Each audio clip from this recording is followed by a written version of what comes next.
2025ರ IPL mega ಆಕ್ಷನ್ಗೂ ಮುನ್ನ BCCI ಅಂತಿಮ ಹಂತದ ನಿಯಮಗಳನ್ನು ಫೈನಲ್ ಮಾಡ್ತಾ ಇದೆ.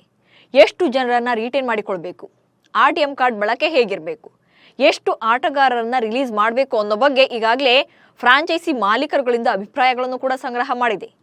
ಬಟ್ ಇದೆಲ್ಲದರ ನಡುವೆ ಸಿಕ್ಕಾಪಟ್ಟೆ ಸದ್ದು ಮಾಡ್ತಿರೋ ರೂಲ್ಸ್ ಅಂದ್ರೆ ಅದು ಇಂಪ್ಯಾಕ್ಟ್ ಪ್ಲೇಯರ್. 2024ರ IPL ಸೀಸನ್ನಲ್ಲಿಯೇ ಪರ ವಿರೋಧ ಕೇಳಿ ಬಂದಿದ್ದ ಈ ನಿಯಮವನ್ನ 2025ಕ್ಕೆ ಮುಂದುವರಿಸಬೇಕಾ ಅನ್ನೋದೇ BCCI ಮ್ಯಾನೇಜ್ಮೆಂಟ್ಗೆ ದೊಡ್ಡ ಪ್ರಶ್ನೆಯಾಗಿದೆ. ಆಟಗಾರರು ಕೂಡ ಪರ ವಿರೋಧವಾಗಿ ಇರೋದ್ರಿಂದ ವಾಟ್ ನೆಕ್ಸ್ಟ್ ಅನ್ನೋ ಕನ್ಫ್ಯೂಷನ್ ಕ್ರಿಯೇಟ್ ಆಗಿದೆ. ಅಷ್ಟಕ್ಕೂ ಏನಿದು ಇಂಪ್ಯಾಕ್ಟ್ ಪ್ಲೇಯರ್ ರೂಲ್ಸ್? ಇದರಿಂದ ಆಟಗಾರರಿಗೆ ಪ್ಲಸ್ ಅಥವಾ ಮೈನಸ್, ವಿರೋಧ ಯಾಕೆ, ಸಪೋರ್ಟ್ ಯಾಕೆ ಅನ್ನೋದನ್ನೇ ಹೇಳ್ತೇನೆ. ನಾನು ಶಾಂತ. ನೀವು ಸುದ್ದಿಯಾನದ ಸಬ್ಸ್ಕ್ರೈಬರ್ ಆಗೋದಕ್ಕೆ ಮರಿಬೇಡಿ.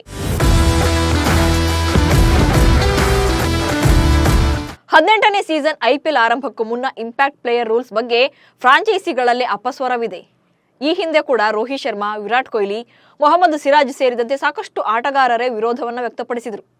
ಈ ನಿಯಮದಿಂದ ಆಲ್ರೌಂಡರ್ಗಳಿಗೆ ಅವಕಾಶ ಸಿಗ್ತಾ ಇಲ್ಲ ಎಂಬ ವಾದ ಕೂಡ ಇತ್ತು. ಭಾರತೀಯ ಕ್ರಿಕೆಟ್ನಲ್ಲಿ ಹೆಚ್ಚಿನ ಆಲ್ರೌಂಡರ್ಸ್ಗೆ ಅವಕಾಶ ಸಿಗಬೇಕು ಅಂದ್ರೆ ಈ ನಿಯಮವನ್ನು ಕೈ ಬಿಡಬೇಕು ಅಂತ ಆಗ್ರಹ ಕೂಡ ಮಾಡಿದ್ರು. ಆದರೂ ಕೂಡ ಕೆಲ ಫ್ರಾಂಚೈಸಿಗಳ ಮಾಲೀಕರು ಇಂಪ್ಯಾಕ್ಟ್ ಪ್ಲೇಯರ್ ನಿಯಮ ಕಂಟಿನ್ಯೂ ಆಗಲಿ ಎಂದಿದ್ದಾರೆ.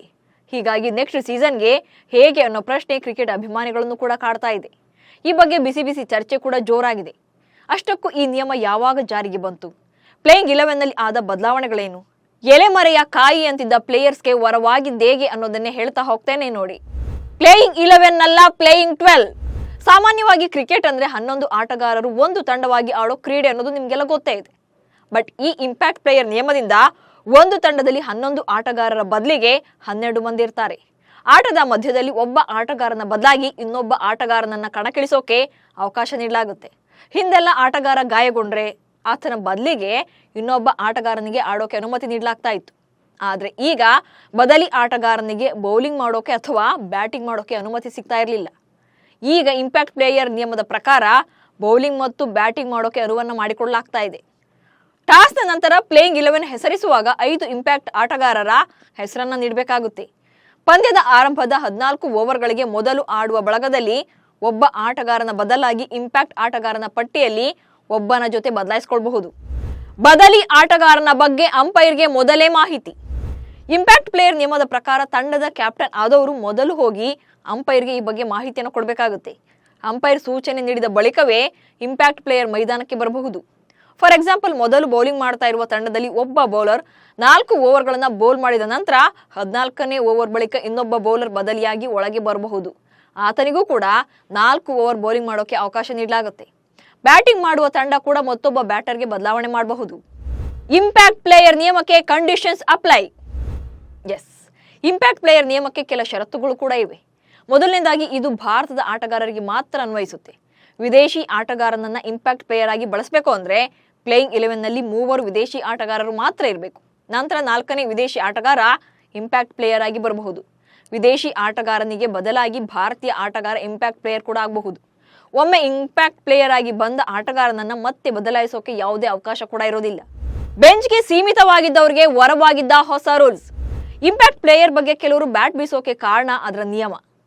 ತೆರೆಮರೆಯಲ್ಲಿ ಬೆಂಚ್ಗೆ ಸೀಮಿತವಾಗಿದ್ದ ಪ್ಲೇಯರ್ಸ್ಗೆ ತಮ್ಮ ಪ್ರತಿಭೆಯ ಅನಾವರಣಕ್ಕೆ ಅವಕಾಶ ಮಾಡಿಕೊಟ್ಟಿತ್ತು. ಇದಕ್ಕೆ ಉದಾಹರಣೆ ಅಂದ್ರೆ 2024ರ ಕ್ವಾಲಿಫೈಯರ್ 2ನಲ್ಲಿ ಸನ್ ರೈಸರ್ಸ್ ಹೈದರಾಬಾದ್ ತಂಡ ರಾಜಸ್ಥಾನ್ ರಾಯಲ್ಸ್ ತಂಡವನ್ನು ಎದುರಿಸಿತ್ತು. ಪ್ಯಾಟ್ ಕಮಿನ್ಸ್ ನಾಯಕತ್ವದ ಸನ್ ರೈಸರ್ಸ್ ತಂಡ 9 ವಿಕೆಟ್ಗಳಿಗೆ 175 ರನ್ಗಳನ್ನು ಗಳಿಸಿತ್ತು. ಇನ್ನು ರಾಜಸ್ಥಾನ ತಂಡ 36 ರನ್ಗಳಿಂದ ಸೋಲು ಕಂಡಿತ್ತು. ಈ ಪಂದ್ಯದಲ್ಲಿ Shahbaz Ahmed impact ಆಟಗಾರನಾಗಿ ಕಣಕ್ಕಿಳಿದಿದ್ರು.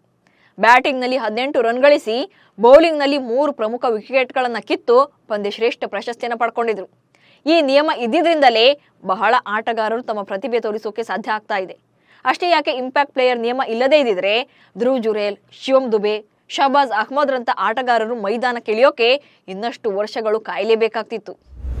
Impact player ನಿಯಮ ಬಂದಿದ್ದು ಯಾವಾಗ? ಅಷ್ಟಕ್ಕೂ ಇಂಪ್ಯಾಕ್ಟ್ ಪ್ಲೇಯರ್ ನಿಯಮವನ್ನ ಮೊದಲ ಬಾರಿಗೆ ಆಸ್ಟ್ರೇಲಿಯಾದಲ್ಲಿ ಬಿಗ್ ಬ್ಯಾಶ್ ಲೀಗ್ನಲ್ಲಿ ಪರಿಚಯಿಸಲಾಗಿತ್ತು. ಇದರಿಂದ ಸ್ಫೂರ್ತಿ ಪಡೆದ BCCI IPL ಟೂರ್ನಿಯಲ್ಲೂ ಕೂಡ ಇದನ್ನು ಅಳವಡಿಸೋಕೆ ನಿರ್ಧರಿಸಿತ್ತು.